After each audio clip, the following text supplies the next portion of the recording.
Olá, bom dia. Você vai ver no Câmara hoje. Intensificam as negociações para a reforma da Previdência. Secretário Rogério Marinho vem à Câmara para uma série de conversas com bancadas partidárias. E antes mesmo de proposta específica chegar à Câmara, bancada de militares começa a discutir suas condições. Ao vivo, do Salão Verde, Carolina Nogueira. Deputada Joyce Hasselmann, anunciada nova líder do governo no Congresso, na tentativa de articular a base para a votação da reforma da Previdência. E do corredor das comissões, Cassiana Tormin. Daqui a pouco, a bancada feminina vai fazer o lançamento da campanha de combate à violência contra as mulheres. Câmara cria prêmio Nise da Silveira de Boas Práticas em Saúde Mental para reconhecer o trabalho de profissionais e pesquisadores da área. E veja como a Secretaria da Mulher fortalece na prática o trabalho das deputadas. Hoje é quarta-feira, dia 27 de fevereiro. Neste momento, aqui em Brasília, 8 horas 50 minutos. O Câmara hoje já está no ar.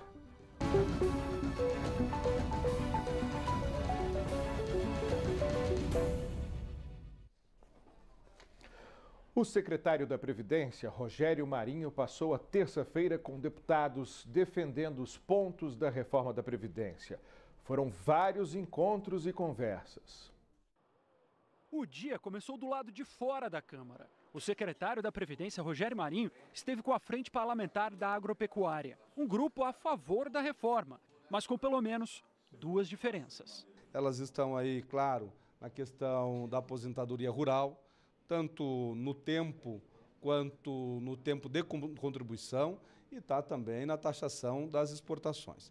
Essa é uma preocupação muito grande do nosso setor. Já na Câmara, com o PSDB, outras questões. Nós temos a clareza da importância da reforma e sabemos que o texto precisa de aprimoramento. Economicamente correta, adequada, sim, mas socialmente justa. Depois, com democratas. Se há algumas mudanças sendo feitas agora, é muito fruto da opção que o governo fez e não dialogar antes do envio do projeto com as bancadas que estão dispostas a aprovar a reforma, porque sabem da necessidade dela. E ainda teve o PR. Fazer valer essa nossa posição de apoio total ao magistério do nosso país. O governo ouviu críticas e também conselho. Quem quer aprovar uma reforma da Previdência precisa aprender a fazer mesa sem cantos. Quanto menos atrito, melhor. Do outro lado da mesa, o governo sabe que existem alguns pontos negociáveis, outros não. A nossa perspectiva, a espinha dorsal do projeto,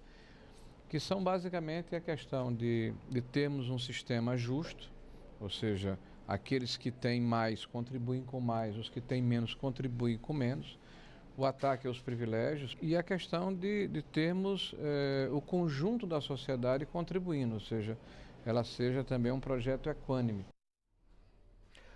A parte da reforma da Previdência voltada aos militares só é esperada para o dia 20 de março no Congresso. Mas a bancada de militares já se mobiliza. 19 deputados formam a bancada militar na Câmara. O governo disse que a reforma da Previdência para a categoria seria enviada ao Congresso apenas em março. Mas os parlamentares estão preocupados com um ponto da proposta já apresentada, que tiraria da Constituição a garantia de um regime especial para os policiais militares dos estados. O que é que diz hoje? Que lei específica estadual vai definir as condições de passar para a inatividade, ou seja, da Previdência, preservado o direito a um regime próprio em lei específica. Então, o texto hoje não garante isso mais, desconstitucionaliza, traz uma lei federal. E nós não temos nenhuma segurança, nem do governo, muito menos desse Congresso, de que irá minimamente manter o que nós temos hoje. O coordenador adianta a estratégia da bancada. Nós vamos trabalhar emenda, mas antes de emenda, queremos trabalhar com o governo. O presidente da República, que já manifestou em outros momentos que guardaria similaridade com as Forças Armadas, precisa que isso seja traduzido efetivamente em texto. Então, a emenda é apenas o instrumento. para a gente formalizar isso. Mas o fundamental é o posicionamento do governo, que nós vamos cobrar dele, que ele de fato cumpra e não fique apenas no discurso e deixe que o Congresso faça o que quiser. Para a liderança do governo, a proposta não tira direitos dos militares. Não, nós não estamos mudando a Constituição, tirando direitos dos policiais. Só nós vamos pedir que eles trabalhem mais 5 anos. Vai continuar para eles a condição especial. O policial, o militar, tem uma condição especial de aposentadoria no mundo inteiro. Só que vão trabalhar 5 anos mais. Não dá para se aposentar um polícia federal com 46 anos, com 48, policial militar com 50, terão que trabalhar mais 5 anos. É a contribuição que a brilhante Polícia Militar vai dar para o Brasil. Bom, e agora vamos ao Salão Verde, porque a repórter Carolina Nogueira está com parlamentares que vão conversar conosco sobre essa movimentação em torno da reforma da Previdência e outros temas que movimentam a Câmara.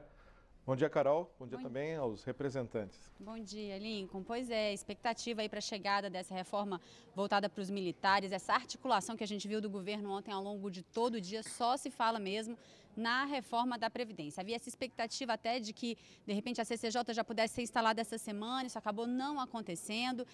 O governo está aí articulando, organizando a sua base. A gente viu esse anúncio da liderança ontem, essa nova líder do governo no Congresso, a deputada Joyce Hasselmann, também nesse esforço, nessa tentativa de conseguir chegar em algum lugar para começar a análise dessa reforma da Previdência. A gente vai conversar com os deputados que estão aqui com a gente. O delegado Antônio Furtado, que é do PSL do Rio de Janeiro, e a deputada Fernanda Melchiona, que é do PSOL também do estado do Rio. Do Rio Grande do Sul, desculpa, está anotado errado aqui. Deputado, o delegado Antônio Furtado, bom dia, obrigado por estar aqui com a gente. Primeiro, eu queria que a senhora comentasse, que o senhor comentasse o anúncio dessa nova líder do governo do Congresso e também a expectativa dessa articulação da base. O governo já está pronto para começar a discutir, ou seja, a base do governo aqui dentro, está pronto, está organizado para começar a discussão dessa reforma? Bom dia, Carolina. Bom dia, deputada. Olha, eu vejo com bons olhos a indicação da Joyce. Ela chegou com muita energia, muito entusiasmo, há de realmente unir mais a base. A base ainda está se conhecendo, a gente teve uma renovação de pelo menos 50% da Câmara. Então é muito natural que a conversa esteja ainda sendo iniciada. Como já foi até esclarecido na reportagem, o governo não teve tempo de antes amadurecer essa discussão. A discussão vai se dar agora, ou seja, o jogo já começou. Mas é muito importante a gente entender que a reforma da Previdência ela é um mal necessário. Caso contrário, o Brasil vai quebrar e nós corremos os riscos de daqui a um tempo dos aposentados não receberem os seus benefícios. Então é importante que se entenda que é necessário uma reforma que afeta 100 milhões de pessoas, cada um tem que dar a sua cota de sacrifício em nome do bem comum. Deputada Fernanda, bom dia. E a oposição, como se articula para o início da discussão dessa reforma? Bom dia, Carolina. Bom dia, Lincoln. Bom dia, delegado Fernando. Nós estamos nos articulando para fazer a resistência necessária a essa proposta de reforma. Eu ouvi atentamente o secretário da Previdência, caiu, secretário da Previdência, sobre o tema da reforma e ele fala que é para combater os privilégios. Isso é uma mentira. Se fosse para combater os privilégios, o governo ia buscar os quase R$1 trilhão que estão com os sonegadores que não pagam, que são grandes empresas. A Vale é uma delas. Marprig, JBS, envolvida em tantos escândalos de corrupção que o Brasil viu, são uma das grandes devedoras da Previdência Social. Mecanismos corretos de acabar com a desvinculação da Receita da União, que é uma forma de tirar a aposentadoria dos brasileiros para drenar para o sistema financeiro e para os bancos, isso precisa ser estancado. Esses recursos buscados e, ao mesmo tempo, a garantia de direitos. O que nós achamos é que a reforma é brutal contra os trabalhadores e, sobretudo, contra as mulheres. Vejam, uma idade mínima de 65 anos, que o Bolsonaro, enquanto deputado, dizia que era um absurdo, que era um massacre, tem intervenções dele aqui no Congresso, e mesmo como candidato, e agora como presidente, manda uma reforma que coloca a idade mínima para 65 anos para homens e 62 para mulheres, com 40 anos de contribuição para levar na integralidade os salários, significa que a maior parte do povo não vai se aposentar, porque 40 anos de contribuição num país com o desemprego do tamanho do Brasil é muito difícil, né, Carolina? Quantas pessoas, às vezes, ficam ficam um ano e meio no mercado de trabalho buscando uma nova colocação. Veja, o que nós estamos vendo é uma tentativa de tirar as pessoas do sistema da Previdência Social e acabar com o caráter solidário da Previdência, abrindo um espaço para os bancos com o regime de capitalização. Deputado delegado Fernando, como compatibilizar esse problema do país, das contas do país, com a realidade de cada pessoa que quer o direito de se aposentar? Bom, é muito importante a gente destacar que o Brasil hoje tem 13 milhões de desempregados. Essa reforma ela vai vir e a previsão é que ela sendo feita até 2023, nós vamos gerar mais de 8 milhões de empregos. É necessário, sim, uma cota de sacrifício. Ninguém está dizendo que a reforma será feita sem que haja certa cota de sofrimento. Só que isso é visão do bem comum. Como já foi dito, a reforma ela é proporcional. Quem ganha mais, contribui mais. Quem ganha menos, contribui menos. A alíquota do regime geral de previdência, de 8%, vai baixar para 7,5%. Os servidores públicos vão poder chegar a uma contribuição de até 22% do que eles ganham. Então, tudo está sendo feito de forma a permitir que haja um ganho para todo o Brasil. Nós não podemos entrar na armadilha que aconteceu na Grécia. Quando a reforma da Previdência não foi feita lá, o que se verificou é que quebrou. Ora, em relação às pessoas que estão hoje desempregadas, eu tenho certeza que se for feita uma enquete no Brasil perguntando se essas pessoas aceitam trabalhar mais tempo e contribuir mais para ter um emprego e levar dignidade à sua família, elas vão aceitar. Então estamos diante de um momento difícil. Ou o Brasil faz a reforma, ou então nós vamos entrar no caos e todos nós vamos perder mais à frente. Deputado, um aspecto que muita gente tem falado, tem ressaltado, até meio formal, é que essa reforma, ela tira da Constituição as regras da Previdência, transforma grande parte das regras em lei ordinária. Por que isso é importante? Isso, na verdade, é muito grave e é importante a gente destacar. Tira da Previdência, o capítulo, né, a parte de alterar o tema da Previdência Social da Constituição, podendo ser regulada por lei complementar que precisa de menos votos. É importante, né, os nossos telespectadores saberem. Eles colocam o regime de capitalização. O que é o regime de capitalização, Carolina? É o regime seguinte, que eu sei quanto eu pago para a Previdência, mas não sei quanto eu recebo. O modelo que o Paulo Guedes defende é o modelo do Chile, e é preciso falar sobre o Chile. Hoje, as pessoas no Chile pagam 10% do seu salário para a Previdência Social e 90% ganham menos de um salário mínimo na Previdência, porque não tem mais o conceito da Previdência Social e a Previdência virou um filão dos bancos. Mais do que isso, os bancos faliram levando o dinheiro da aposentadoria das pessoas. Foram 12 fundos de pensão que faliram e as pessoas que contribuíram a vida inteira ficaram a ver navios, ficaram sem a aposentadoria na parte da vida que mais precisa e que trabalhou. A pessoa trabalhou para receber a aposentadoria. Gente, a aposentadoria não é privilégio, é direito, a pessoa contribuiu a vida inteira. Se a reforma for aprovada, o que nós vamos ver é uma devastação, inclusive, nos benefícios de seguridade. O benefício de prestação continuada, que são para os idosos de baixa renda que não conseguem atingir, né, o tempo, enfim, de contribuição, que garante um benefício como pessoas com deficiência também, isso vai acabar na integralidade, vai ser R$400 a partir da reforma, não corrigíveis pela inflação, gente. E só vai ter direito a um salário mínimo depois dos 70 anos. O governo está querendo que as pessoas não tirem o BPC, que é o benefício da prestação continuada. Mais do que isso, imagina, Carolina, uma professora se aposentar com 60 anos, depois de dar 40 horas aula, com as salas de aula superlotadas. E eu quero falar para os servidores públicos que têm sido demonizados por tudo que é governo, a maioria dos estados parcelando o salário. Lá no Rio Grande do Sul foram 36 meses de salário parcelado, assim como no Rio de Janeiro, que também parcelaram o salário dos servidores da segurança, das professoras, de todos os servidores públicos em geral. Gente, o que tem que atacar, é verdade, são os ricos. E os ricos não trabalham. Os ricos são os donos das grandes empresas devedoras da Previdência Social. Os ricos são os donos das grandes fortunas que não são tributadas no Brasil, embora estejam na Constituição. Os ricos são aqueles que estão aí no sistema financeiro especulando e não tem taxação sobre lucros e dividendos. O Brasil é um dos únicos países do mundo, só tem 2, que não taxam lucros e dividendos dos grandes capitalistas. Por isso, no nosso país, 6 bilionários, Carolina, tem a mesma renda que 100 milhões de brasileiros, segundo estudos. E o povo aí sofrendo com desemprego. Nós queremos taxar os de cima para garantir a previdência social dos de baixo. Deputado delegado Fernando, o senhor acha que essa reforma da Previdência, ela ataca categorias de uma maneira especial ou diferenciada? Qual que é a sua expectativa para a chegada aí da reforma sobre os militares? Bom, só uma correção, é delegado Antônio Furtado. Sem problema. Bom, o que a gente tem que esclarecer? As categorias todas são chamadas, como disse o presidente Jair Bolsonaro, a ter patriotismo para que nós possamos resolver um problema que está se arrastando ano a ano e que vai gerar uma dificuldade absurda. Nós hoje temos um rombo de 139 bilhões de reais estimados para agora, 2019. 60% das despesas do governo são para quê? São para pagar as aposentadorias. Então, o que a gente percebe? A reforma sendo feita, nós em 2023, nós vamos ter até lá cerca de 4 trilhões que vão ser revertidos para o bem da população. Então, é muito importante a gente destacar esse ponto. A reforma precisa ser feita, ela está sendo adiada há muito tempo. Vai ser muito pior se os aposentados não receberem seus benefícios. Isso que vai ser um sofrimento absurdo. Então, trabalhar mais é o ideal? Não é, mas é o necessário. Fazer uma alíquota de contribuição maior, alguém gosta disso? Ninguém gosta. Eu sou delegado de polícia, eu efetivamente também vou ter que contribuir mais. Mas nós fazemos isso pelo bem do Brasil, pelo bem da coletividade. É necessário um esforço. Esse esforço vai fazer com que, por exemplo, os atuais estudantes, aqueles que ainda vão entrar no mercado de trabalho, eles seguramente está sendo proposto para eles um sistema de capitalização. Foi o que a deputada Fernanda explicou.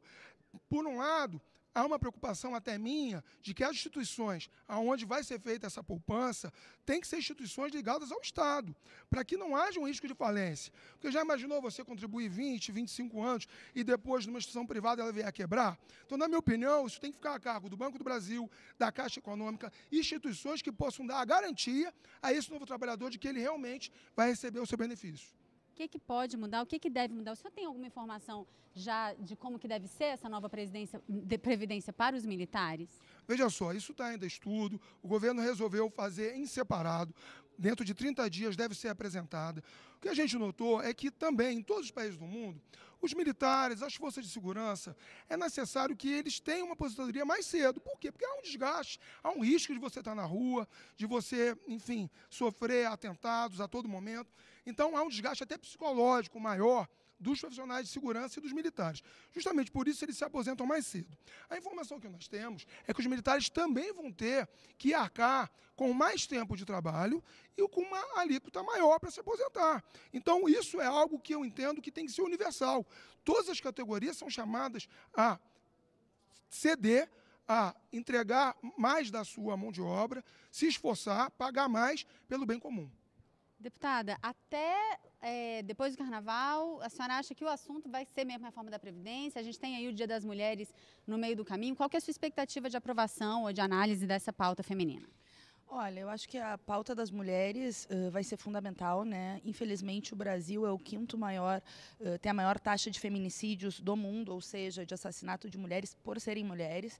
Nós vimos aí no início do ano uma escalada de violência doméstica contra as mulheres, casos gravíssimos, já são mais de 107 mulheres que perderam uma vida, né, pelo crime de feminicídio. Então, a gente quer focar muito no 8 de março, no mês, não só no mês, mas, né, na esteira do mês de março, nessa luta de ano inteiro contra a violência doméstica, por igualdade salarial, mas também contra a reforma da Previdência que atinge mais as mulheres, né? Seja na questão dos 62 anos, seja no tempo das professoras chegar, né, numa lógica de que a pessoa tenha que ter 60 anos para se aposentar, além de 40 anos de contribuição. Professoras que já ganham uma miséria, Ana Carolina, né, no nosso país. É uma vergonha o salário dos professores no nosso país e ainda com essa sobrecarga de trabalho prevista na reforma é um ataque brutal. E nós esquecemos de falar da questão rural, né, das trabalhadoras rurais que começam a trabalhar ainda criança, que trabalham a vida inteira e que vai ficar, né, muito difícil acessar a Previdência Social com o aumento de tempo de contribuição e com o aumento, né, da contribuição mínima. Então, o 8 de março também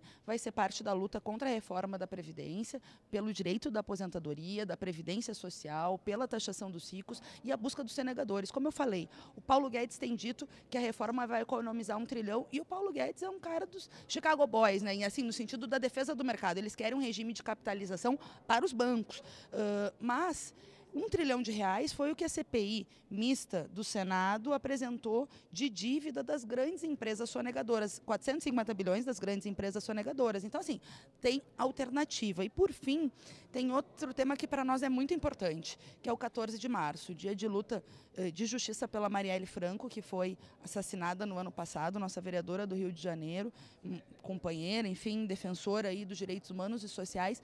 E a luta por justiça para Marielle também é uma luta pelo fim dos crimes políticos, que, ao que tudo indica, tem uma relação aí com as milícias no Rio de Janeiro. Então, a gente também vai aproveitar, ou vai, enfim, estar no mês de março na rua defendendo justiça para Marielle Franco, quem mandou matar e quem matou a nossa companheira. Deputada Fernanda Melchiona, deputado delegado Antônio Furtado, obrigada pela presença de vocês. Tem um outro evento sobre também a questão da violência contra a mulher acontecendo hoje na Câmara. A gente volta ao estúdio para saber um pouco mais. Pois é, Carolina, muito obrigado. Participação dos parlamentares, sua participação também. Aproveitando o gancho aí, deixado pela deputada Fernanda Melchiona, a bancada feminina lança agora de manhã a campanha de combate à violência contra as mulheres. Quem acompanha é a repórter Cassiana Tormin, que está no plenário 4 do Corredor das Comissões. Cassiana, bom dia. Bom dia, Lincoln. Pois é, a gente está aguardando aqui, ainda não começou essa atividade, mas é um evento aí comemorativo do Dia Internacional da Mulher, dia 8 de março, que nesse ano vai cair na próxima sexta-feira, né, da semana de carnaval. Mas a bancada feminina já se organizou aí, já vai começar hoje essa comemoração com o lançamento dessa campanha. Para falar com a gente um pouquinho sobre esse evento, sobre essa atividade, está com a gente a deputada Thalíria Petroni, que é do PSOL do Rio de Janeiro, deputada de primeiro mandato. Deputada, por que o enfrentamento à violência contra as mulheres é uma bandeira que aparece mais uma vez aí como prioridade da bancada feminina no dia 8 de março? Acho que é muito fundamental que o 8 de março seja, por um lado, o anúncio das nossas lutas, mas, por outro, a denúncia de uma realidade que é epidêmica no Brasil. Assim. É inadmissível que a gente sejamos estatísticas do 5º país que mais assassina pessoas, mulheres, por serem mulheres de todo mundo. Só em janeiro foram 126 casos de feminicídio. A cada 11 minutos, uma mulher é estuprada, é violentada sexualmente. Essa é uma realidade muito grave que precisa ser enfrentada, na minha opinião, de duas formas. Acho que, por um lado, a gente precisa atuar firmemente na prevenção à violência contra a mulher, desde campanhas que denunciem esse quadro, até também a gente poder, por exemplo, nas escolas, fazer esse debate abertamente. Nenhum homem nasce violento. A violência contra a mulher é algo que é construído a partir de uma desigualdade de gênero muito profunda e histórica na realidade brasileira. E, por outro, a gente tem que acolher as mulheres em situação de violência, com casas-abrigo, com orçamento destinado para isso, pensar fluxo desde essa mulher foi violentada, qual hospital ela procura, qual delegacia ela procura, ela precisa saber, ter consciência e noção desses instrumentos para enfrentar a violência. Inclusive, apresentamos um PL que pede para que toda vez que ocorrer um feminicídio, as redes de TV possam, e rádios, ter anúncios do Ligue 180 para que essa mulher conheça esse canal e para que também outras mulheres que muitas vezes vivenciam violência doméstica e não se culpam e não se identificam com essa violência, com medo de denunciar, inseguras para denunciarem, possam entender que não é um problema delas e que é algo muito estrutural na realidade brasileira. Deputada, a senhora comentou esse projeto de lei já apresentado pela senhora e também outros projetos de lei também já foram apresentados já no início desse ano, aí mais de 20 projetos tratando desse enfrentamento e agora também, anteontem, o plenário também aprovou um requerimento para se criar uma comissão externa para acompanhar os casos de violência e de feminicídio também. Como é que está o entrosamento da bancada feminina em relação a isso? A gente sabe que a bancada é composta por mulheres de diferentes partidos, em outras questões aí não há entendimento. Nessa questão do enfrentamento à violência contra a mulher, a bancada feminina está bem afinada? Eu acho que a bancada feminina surge aqui nessa casa justamente para que a gente possa dar visibilidade a questões que envolvem nós mulheres. Assim. Então, são muitas diferenças, a gente tem posições muito divergentes entre o conjunto de mulheres dessa casa, mas acho que a gente precisa atuar em pautas que sejam síntese um pouco das nossas diferenças. Acho que nenhuma mulher acha normal, acha natural um país que só em um mês tem uma estatística de 126 mulheres assassinadas por serem mulheres. Então, sem dúvida, acho que essa é uma pauta que deve unificar a todas nós. E acho que a gente vai seguir pautando o 8 de março com as nossas semelhanças, com pautas que nos unificam, mas também com algumas denúncias que talvez nos diferenciem. Enfrentar a reforma da Previdência, que vai aí tornar a vida das mulheres que já têm jornada dupla, tripla, cada vez mais precária. Para nós, desse campo que a gente entende enquanto democrático, é muito importante, nesse 8 de março, lembrar da nossa companheira Marielle Franco, não por ser nossa companheira, mas que era uma mulher parlamentar, quinta mais votada do Rio de Janeiro, assassinada num crime político. Então, as lutas do 8 de março também precisam ser a luta por justiça por Marielle Anderson, porque enquanto não soubermos quem mandou matar a Marielle, a gente vai ter uma democracia incompleta, uma democracia que dá cada vez passos para trás. E quando a democracia retrocede, somos nós, mulheres, em especial as mulheres negras de periferia, de favela, que já choram a morte dos seus filhos no cotidiano, que vão aí ficar pelo caminho. Certo, muito obrigada, deputada Thalíria Petroni. Bom trabalho. A gente recebeu uma informação aqui agora de que essa campanha foi adiada, provavelmente vai ficar o lançamento para a semana que vem, mas está marcada, né? Vai acontecer aí um evento da bancada feminina em comemoração ao Dia Internacional da Mulher, uma campanha de combate à violência contra as mulheres. A gente volta ao estúdio Lincoln. Obrigado, Cassiana. Obrigado também à deputada Thalíria Petroni. Bom, e o plenário aprovou nesta terça-feira a criação de um prêmio para homenagear as boas práticas na área de saúde mental no país e homenagear também uma grande brasileira. A repórter Dini Moraes nos conta. O prêmio Nise da Silveira será um diploma de menção honrosa concedido anualmente pela Câmara a 5 pessoas, empresas ou organizações que se destaquem em ações como prevenção ao suicídio, redução de danos causados pelo uso de álcool ou drogas e inclusão de moradores de rua. O nome Nise da Silveira foi escolhido para homenagear essa médica e psiquiatra brasileira que, no início do século passado, lutou para humanizar o tratamento psiquiátrico no Brasil. Ela combateu o confinamento em manicômios e o uso de eletrochoques, por exemplo. A todos os pesquisadores, cientistas que estabeleçam projetos e planos de boas práticas de saúde mental. Vai incentivar a ciência e, de certa forma, fazer o reconhecimento aos cérebros privilegiados do país.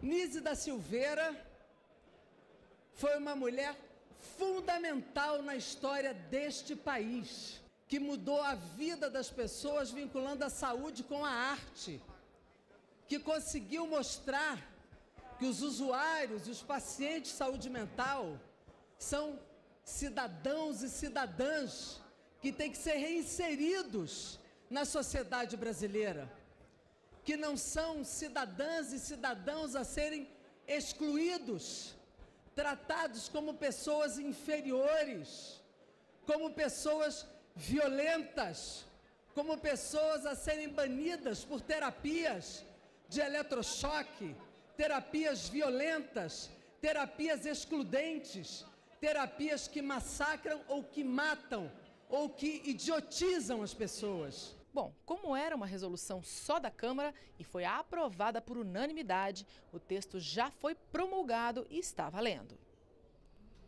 A comissão de Brumadinho realizou mais uma audiência pública. Técnicos e deputados discutiram a necessidade de novas leis sobre barragens.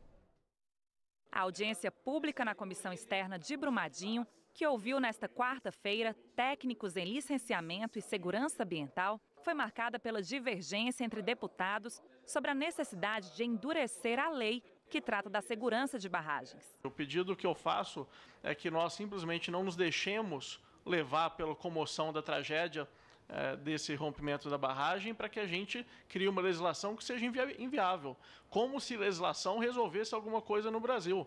A gente tem mais de 5 mil leis no país. Se lei resolvesse, a gente seria o país mais seguro do mundo, mas infelizmente a mera criação de uma legislação não é suficiente, então acredito que nós precisamos de serenidade nesse processo de revisão de legislação.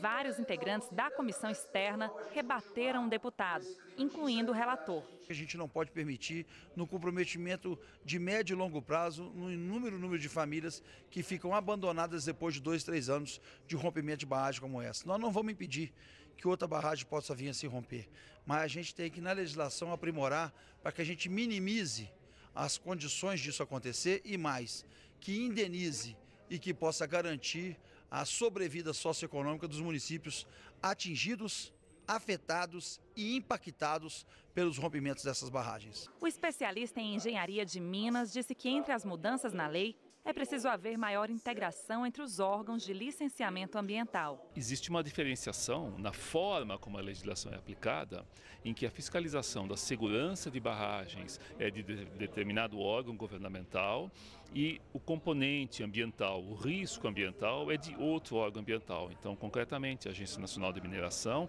e os órgãos ambientais, na escala federal ou na escala dos estados. Então, há uma análise diferenciada do mesmo projeto, do mesmo empreendimento, que vai causar os mesmos impactos e riscos e vai afetar as mesmas pessoas. O presidente da comissão disse que depois das audiências, o colegiado vai consolidar os projetos já existentes e as novas sugestões para definir um novo marco legal para a segurança de barragens de rejeitos de mineração. Iremos fazer uma síntese, porque já tem mais de 100 projetos propostos aqui na Câmara dos Deputados, em 7 a 8 eixos, onde a gente contemple todas as partes, desde o planejamento de uma barragem até a sua desativação, que chama de descomissionamento, para a gente nunca mais ter esse risco. Então, a avaliação de técnicos do Brasil e de outros países ela é fundamental. O novo líder do Democratas, deputado Elmar Nascimento, da Bahia, defende que o partido apoie o governo na pauta econômica e na aprovação de reformas que ele considera importantes para o país. Vamos saber quais são as prioridades do DEM para este ano. Votação da pauta econômica, a reforma da Previdência, para que a gente retome o crescimento, comece a gerar emprego e nosso país saia do fundo do poço. A questão da desconstitucionalização, eu sou até a favor, acho que deveria ter sido precedido de um debate, porque você vai tirar temas da Constituição e remeter para uma futura reforma da Previdência, tratada através de lei complementar. A outra coisa importante é a questão da aposentadoria do trabalhador rural e do BPC, que são a parte mais frágil da nossa sociedade e que nós temos que fazer uma legislação que proteja os mais pobres, os mais frágeis.